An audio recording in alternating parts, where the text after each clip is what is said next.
जय हिंद। जय भारत। खुद पर विश्वास रखो, दुनिया एक दिन तुम्हारा लोहा मानेगी। इसी के साथ शुरुआत करते हैं RPSC first grade quick revision part 2। पहले वाला नहीं देखा हो तो आप जरूर देख लेना मित्र, ठीक है। अब आपके सामने है सबसे पहले उसमें सर्व समीका आपके छूट गई थी क्या, बीज गणितीय सर्व समीका इंपोर्टेंट है मित्र, ठीक है। सबसे पहले स्टार्ट करते हैं ए प्लस बी का स्क्वायर बराबर क्या होता है, A square plus B square plus 2ab। ये आपको पता होगा, बिल्कुल पता है। ए माइनस बी का स्क्वायर क्या होता है, A square plus B square plus minus 2ab। ठीक है, यहाँ पे माइनस होगा, ध्यान रखना इस जगह माइनस होगा, बाकी ये दोनों प्लस के होंगे। ठीक है मित्र, ये ध्यान रखना। इसके बाद क्या है, ए प्लस बी प्लस सी का होल स्क्वायर इंपोर्टेंट है मित्र। इससे सूत्र नहीं आएगा, सूत्र से संबंधित प्रश्न आ जाएगा। क्या है इसका सूत्र, A square B square plus C square, फिर माइनस माइनस सॉरी मित्र plus 2ab plus 2bc plus 2ca। ठीक है मित्र, ये वाला सूत्र आपको याद होना चाहिए। ठीक है मित्रों, और मैं देख लेता हूं आपके कौन सा इंपॉर्टेंट है। ठीक है, ये वाला आपको याद होना चाहिए मित्र, ठीक है, ये आपको याद होना चाहिए। इसके बाद a प्लस बी का होल क्यूब याद होना चाहिए। क्या होता है सूत्र, A square A cube plus B cube plus 3ab और a प्लस। ठीक है मित्र, ये पता होना चाहिए। माइनस में क्या होगा, a माइनस बी का होल क्यूब क्या होगा, a cube minus B cube minus 3ab कोष्टक में a माइनस बी। ठीक है मित्रों, ये माइनस माइनस गुणा होगा तो यहाँ क्या आ जाएगा, प्लस का b आ जाएगा। ठीक है मित्रों, ध्यान रखना, सूत्र इंपॉर्टेंट है मित्र। ठीक है, इसके बाद कौन से हो जाएंगे, ए क्यूब माइनस ए क्यूब प्लस बी क्यूब क्या हो जाएगा, यहाँ आ जाएगा a प्लस बी। ठीक है, यहाँ क्या आ जाएगा ए स्क्वायर, यहाँ आ जाएगा a minus B plus B square. ठीक है मित्र, और A cube minus B cube क्या होगा, a माइनस बी। ठीक है, फिर यहाँ आ जाएगा प्लस, सारे प्लस के होंगे। ठीक है मित्र, ये सूत्र सर्वसमीका याद होना चाहिए। क्या हो, देखो यहाँ प्लस है, यहाँ प्लस है, यहाँ माइनस। ठीक है, यहाँ माइनस है तो फर्स्ट में माइनस, बाकी सब प्लस में। ठीक है, एक और सूत्र आपके रह गया है, वो मैं आपको बता देता हूँ। ठीक है मित्रों, ये मिटा देता हूँ, आपको ये याद होने चाहिए, स्क्रीनशॉट ले लेना। ठीक है मित्रों, ये इंपॉर्टेंट है, और इसके बाद एक और इंपॉर्टेंट है, वो आपको और बता देता हूँ। ठीक है मित्रों, ये आपके इंपॉर्टेंट सूत्र। ठीक है, इसलिए क्विक रिवीजन क्या रखा है, क्यों रखा है इसका नाम, क्योंकि आपको फटाफट सूत्र को याद नहीं हो तो एकदम देखते आपको याद हो जाए। ठीक है मित्रों, इसके बाद कौन सा सूत्र है, A cube plus B cube plus C cube minus 3abc। ठीक है मित्रों, यही सूत्र मैं देख लेता हूं। हाँ, यही सूत्र है, ये आपको याद होना चाहिए। क्या होगा, जब देखो a plus B plus C. ठीक है, फिर क्या है, A square plus B square plus C square, फिर इधर क्या आ जाएगा minus A B minus B C और माइनस सी ए। ठीक है मित्र, A B minus B C minus C A. ये सूत्र कैसे याद करोगे, अभी मैंने इंपोर्टेंट लगवाया था, A plus B plus C का स्क्वायर क्या होता है, A square plus B square plus C square minus 2ab। ठीक है, प्लस का ए बी प्लस का 2bc प्लस का 2c। ठीक है मित्र, देखो ये वाला सूत्र और इस वाले सूत्र में क्या अंतर है, यहाँ माइनस है और यहाँ क्या है, प्लस टू है। ठीक है, इतना सा अंतर है, परीक्षा में आप कंफ्यूज हो जाओगे, इसलिए ये दोनों सूत्र एक साथ बता दिया। और मित्र, इस सूत्र में क्या होता है, इफ शर्त क्या है, a प्लस बी प्लस सी बराबर 0। क्या है मित्र, देखना, a प्लस बी प्लस सी बराबर 0, यहाँ 0 रखेंगे, इसका गुणा इससे होगा तो 0 हो जाएगा। तो A cube plus B cube plus C cube बराबर क्या आ जाएगा, 3abc आ जाएगा। किधर जाके इधर जाएगा, किधर दाई तरफ, तो प्लस का 3abc आ जाएगा। कैसे, देख लो मित्रों, ये आपको पता होना चाहिए। ए बी और सी की जोड़ क्या आ जाए, 0 आ जाए, तो अब क्या आंसर आएगा, 3abc। डायरेक्ट आपको पूछ लेता है एग्जाम में, तो ये आंसर आ जाना चाहिए। ये और ये तीनों इंपॉर्टेंट है मित्र। ठीक है मित्रों, बाकी सूत्र तो वो है, ये इंपॉर्टेंट है ये। ठीक है मित्र, इसके आगे अब हम चलते हैं, क्या है, मापन। ठीक है, संपूर्ण पृष्ठीय क्षेत्रफल घन से स्टार्ट करते हैं, सारे सूत्र का एक बार रिवीजन कर लेते हैं, ठीक है। उसमें मैं आपको बता दूंगा कौन कौन सा इंपॉर्टेंट है और कौन कौन सा इंपॉर्टेंट है, ठीक है मित्रों। आप एक बार क्विक रिवीजन हो जाएगा तो आपके 5 प्रश्न में से कितने राइट होने चाहिए मित्रों? कम से कम 4 तो राइट होने चाहिए, ठीक है। जब भी आप पेपर करें एक बार इस वीडियो को 2 पार्ट में है, पहली और दूसरी, आप जरूर देख लेंगे, ठीक है मित्रों। जिससे क्या होगा, आपका कॉन्फिडेंस बूस्ट होगा। कॉन्फिडेंस बूस्ट हो गया तो पेपर अच्छा होगा 100%। ठीक है, गन से बात करते हैं। ठीक है, गन से बात करते हैं। सबसे पहले क्या देखेंगे? वृक्क पृष्ठीय क्षेत्रफल, ठीक है, संपूर्ण पृष्ठीय क्षेत्रफल। फिर क्या देखेंगे? इसका वृक्क हो गया, संपूर्ण हो गया। फिर देखेंगे इसका आयतन, ठीक है मित्र। आप बताते जाए या कॉपी में लिखते जाए, आपको याद हो। फिर आयतन के बाद इसका देखेंगे विकर्ण, किसका? घन का विकर्ण का सूत्र। और कुछ रह रहा है क्या? 4 चीजें हो गई, और कुछ रह तो नहीं रहा? देख लेता हूँ मित्र। हाँ, नहीं, और कुछ नहीं रह रहा। वृत्त पृष्ठ का क्षेत्रफल क्या होता है? घन का 4 कमरे की चारों दीवार का क्षेत्रफल क्या हो जाएगा? 4a²। संपूर्ण पृष्ठ ऊपर नीचे भी जुड़ जाएगा तो कितना हो जाएगा? 6a²। जब कमरा वर्गाकार हो तब क्या होता है? घन होता है। आयतन क्या हो जाएगा? a³। विकर्ण क्या हो जाएगा? √3a। ठीक है मित्र, ये चारों सूत्र आपको याद होने चाहिए, ठीक है। क्या कर रहा हूं अब? इसको घनाभ, दूसरा नंबर घनाभ। घनाभ के क्या सूत्र होंगे मित्र? आप लिख देना क्या होंगे, ठीक है मित्र। वृत्त पृष्ठ क्षेत्रफल 2 इंटू हाइट और l+b, ठीक है। ये होगा किसका? वृत्त पृष्ठीय क्षेत्रफल घनाभ का। संपूर्ण पृष्ठीय क्षेत्रफल 2 lb bh और hl, ठीक है मित्र। ये हो गया संपूर्ण पृष्ठीय क्षेत्रफल। आयतन क्या हो जाएगा? lbh, लंबाई चौड़ाई और उच्च। विकर्ण क्या हो जाएगा? √l², b², फिर h², ठीक है मित्र। ये याद होना चाहिए। इसमें कैसा प्रश्न आता है देख लेना मित्र। कैसा प्रश्न आता है? संपूर्ण पृष्ठीय क्षेत्रफल आ जाता है जब आपको क्या देता है मित्र? देख लेना, lbh का होल स्क्वायर क्या होता है मित्र? अभी बताया था सर्व समीकरण में, h² b² प्लस क्या है? h²। फिर क्या हो जाएगा? 2 बाहर ले लो, फिर क्या हो जाएगा? lb bh और lh, ठीक है, l और h, ठीक है मित्र। क्या दे रखा है? देखो देखो, ये वाला विकर्ण देखो मित्र, इसका अंडर रूट हट जाएगा तो ये विकर्ण बन जाएगा, ठीक है मित्र। विकर्ण का स्क्वायर क्या हो जाएगा? ये हो जाएगा, ठीक है मित्र। फिर ये 2 lb bh hl क्या हो जाएगा? संपूर्ण पृष्ठीय क्षेत्रफल, ठीक है। और ये क्या हो जाएगा? lbh, तीनों की जोड़, ठीक है मित्र। ये आपको परीक्षा में किसी में ये दिया होगा, ये दिया होगा तो ये निकालना, ये और ये दिया होगा तो ये निकालना। आपको एग्जाम में पूछ लेगा इस पैटर्न पर प्रश्न, ठीक है। ये सूत्र अभी बताया, याद होना चाहिए। विकर्ण भी याद होना चाहिए। घनाभ के बाद क्या हो गया? घन घनाभ। अब बेलन, किसकी बात करें? बेलन की। किसकी? बेलन की, ठीक है। बेलन मिटा देते हैं, ठीक है। बेलन आपको सूत्र याद होना चाहिए, ठीक है। इस सूत्र मिटा दो, ये कोई काम का नहीं, मतलब इस बेलन में था ही नहीं ऐसे पैटर्न का क्वेश्चन, ठीक है। सूत्र के साथ आपको पैटर्न के क्वेश्चन भी बता रहा हूं। अब आगे बेलन सिलेंडर। वृत्त पृष्ठीय क्षेत्रफल 2πrh, ये किस आकार का होता है? आयताकार, आयताकार, ठीक है। 2πr तो परिधि होती है ये ऐसे, और h क्या होती है? हाइट, ठीक है। इसको आयत को घुमा दो तो बेलन बन जाएगा, ठीक है। संपूर्ण पृष्ठीय क्षेत्रफल ऊपर और नीचे का भी आ गया तो क्या आ जाएगा? 2πrh+r, ठीक है मित्र। फिर आयतन πr²h। फिर विकर्ण इसमें होता नहीं है, ठीक है, ठीक है। विकर्ण नहीं होता है तो क्या होता है? एक चीज होता है इसमें, क्या होती है? खोखले बेलन का आयतन, खोखले, खोखले, ठीक है, खोखले बेलन का आयतन। क्या? आयतन। आयतन को क्या बोलते हैं? वॉल्यूम बोलते हैं। क्या होगा खोखले बेलन का? पाई क्या होगा? आर। बड़ा मतलब बड़ी, बाहर वाले बेलन की त्रिज्या माइनस छोटे आर का, छोटे ये वाली यहां से यहां तक की त्रिज्या h, ठीक है मित्र। ये आपको याद होनी चाहिए, ठीक है। बेलन हो गया। अब अपन बात करते हैं शंकु की। किसकी बात करेंगे? शंकु की। किसकी? शंकु, ठीक है। ये सूत्र आपको रिवीजन और ट्रिक क्या क्या होता है आपको याद होना चाहिए, ठीक है।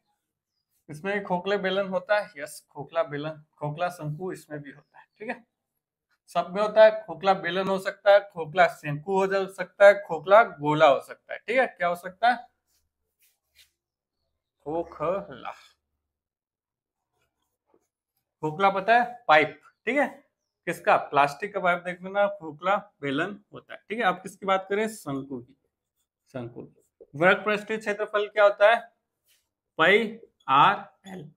ठीक है मित्र, एल क्या है देख लेना। एल है यह तिर्यक ऊंचाई। क्या होती है? तिर्यक ऊंचाई। कैसे निकालते हैं एल को? Under root H square plus R square. Under root में कौन है? H square plus R H. संपूर्ण पृष्ठीय क्षेत्रफल क्या होता है? Pi R L plus R. ठीक है, ये होता है संपूर्ण पृष्ठीय क्षेत्रफल। आयतन क्या होता है? बेलन का 1/3। ठीक है, बेलन का आयतन का 1/3। खोखले बेलन शंकु का आयतन क्या होगा? ये आर की जगह क्या करना है अपन को? देख लेना, बड़ा आर माइनस छोटे आर का स्क्वायर एच। ठीक है, खोखले शंकु का आयतन आ जाएगा। शंकु हो गया।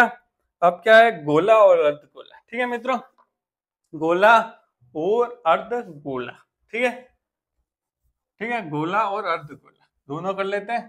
ठीक है मित्र, आपका ये रिवीजन हो रहा है। आपका ये सोचना मत कि ये अपना क्या हो रहा है, रिवीजन हो रहा है। आपके एग्जाम में बहुत काम आएगा। ये कौन सा नंबर चल रहा है? चौथा, पांचवा? पांचवा। ठीक है, गोला फिर अर्धगोला। ठीक है, गोला और अर्धगोला। ठीक है, दोनों कंपेरिजन कर देते, जिससे क्या होगा आपको बताना है। आपको पता है गोला और अर्धगोला में अंतर क्या होता है? अर्धगोला। ठीक है, वृत्त पृष्ठीय क्षेत्रफल गोले का और संपूर्ण पृष्ठीय क्षेत्रफल दोनों सेम होता है। कितना आता है? Pi R square. 4 pi R square. क्या होता है? 4 पाई आर स्क्वायर। गोले का वृत्त पृष्ठीय और संपूर्ण पृष्ठीय इसमें अलग होता है। इसमें होता है 2 पाई आर स्क्वायर और संपूर्ण पृष्ठीय होता है 3 पाई आर स्क्वायर। ठीक है, ये होता है। इसके ऊपर वाले का भी ये जुड़ जाता है। ठीक है, वृत्त पृष्ठीय सामने दिख रहा है वो, और संपूर्ण प्रश्न ये वाला और ये वाला, तो 3 पाई आर स्क्वायर होगा। आयतन क्या होता है? 4/3 पाई आर क्यूब। और इधर क्या हो जाता है? आधा, 2/3 पाई आर क्यूब। ठीक है, और खोखले गोले का आयतन क्या हो जाएगा मित्र? आर की जगह क्या कर देना, अभी बता रखा है, R cube minus R, R cube minus R, बड़ा आर माइनस। ठीक है मित्र, लिख ही देता हूँ, कंफ्यूजन नहीं होना चाहिए। 4/3 पाई आर क्यूब माइनस छोटा आर क्यूब। ठीक है, क्यूब करना है फिर घटाना, ध्यान रखना। इधर क्या हो जाएगा? 2/3 पाई बड़ा आर क्यूब माइनस छोटा आर क्यूब। ठीक है, क्यूब करके फिर घटाना है। ठीक है, यहां तक हो गया। और रूपांतरण करेंगे, गोले से अर्धगोला में बनाया तो क्या होगा? आयतन सेम रहता है, तो आयतन के हिसाब से चेंज करना। आयतन दोनों का सेम रहता है। क्या मित्र? गोले से बेलन बनाया तो भी आयतन सेम रहेगा। ठीक है मित्र, त्रिज्या और हाइट चेंज हो सकती है, पर गोले का आयतन और बेलन का आयतन बराबर होगा, उससे सोल्व होगा।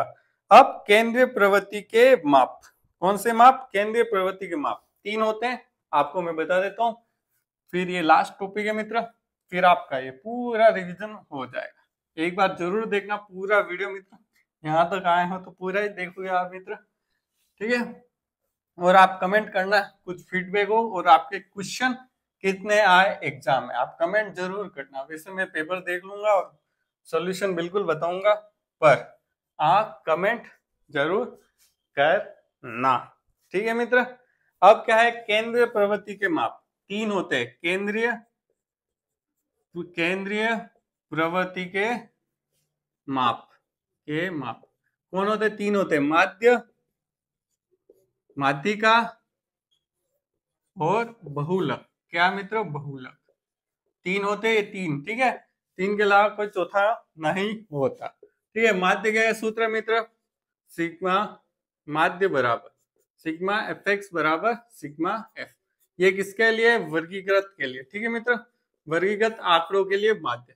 बाकी आपके वर्गीकृत आंकड़ों का माध्य, माध्य का बहुलक बहुत कम पूछेगा, इसमें प्रश्न करने में बहुत समय लगता है, आए तो आप छोड़ देना। ठीक है, माध्यिका क्या होती है? L plus n/2 minus C F बटे एफ इंटू एच, ये होता है इसका सूत्र। ठीक है, इसका क्या होता है? L plus F1 minus F0, 2 F1 minus F0 minus F2 into H. ठीक है मित्र, ठीक है, ठीक है मित्र, ये वर्गीकृत आंकड़ों का। ठीक है, अवर्गीकृत का कैसे निकालते हैं मैंने, आप वीडियो जरूर देखना, इसमें से एक प्रश्न आएगा अवयवीकृत आंकड़ों के कोई भी माध्य माध्यिका बहुलक, बहुत सरल है, आप देखोगे एक बार में समझ में आ जाएगा।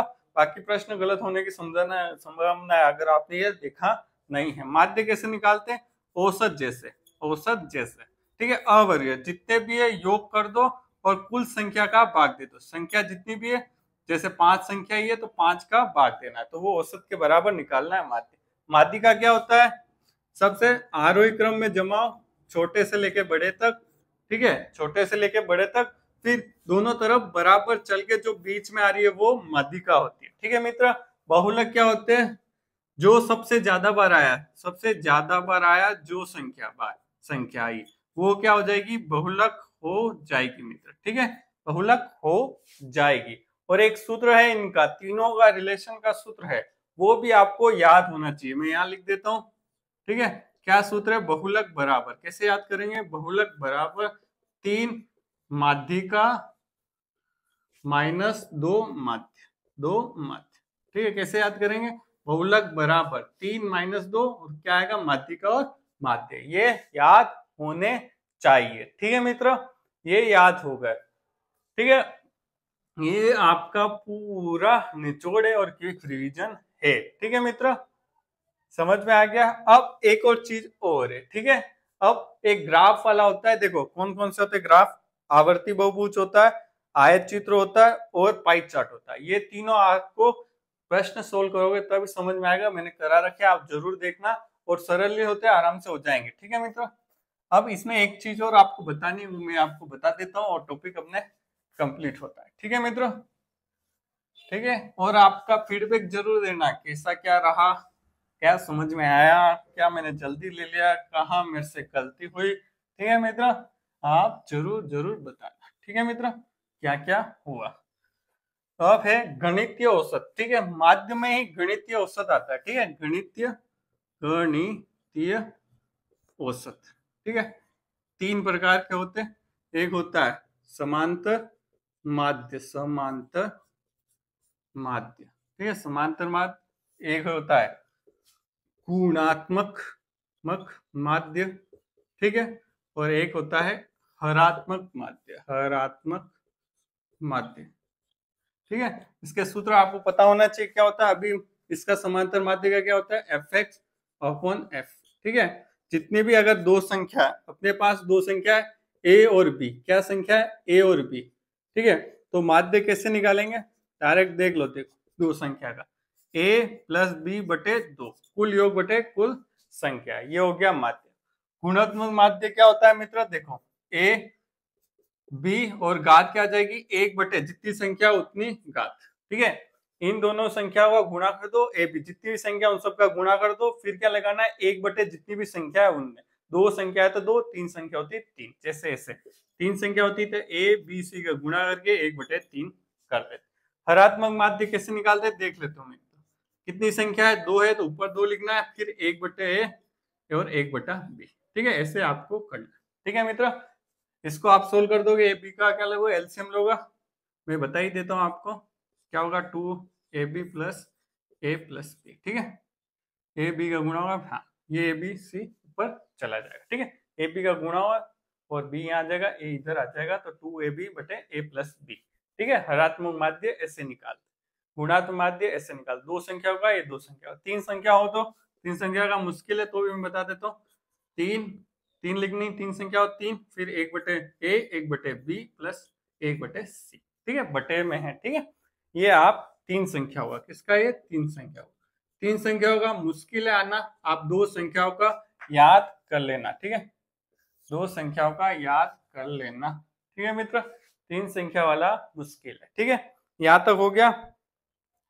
अब मित्र आपको ये वीडियो कैसा लगा कमेंट जरूर करना, और कुछ भी डाउट हो और आपको कोई इंपॉर्टेंट फैक्ट मिले तो आप कमेंट कर देना, जिससे कोई भी देख रहा हो उसके भी सुविधा हो जाए। वीडियो देखने के लिए धन्यवाद।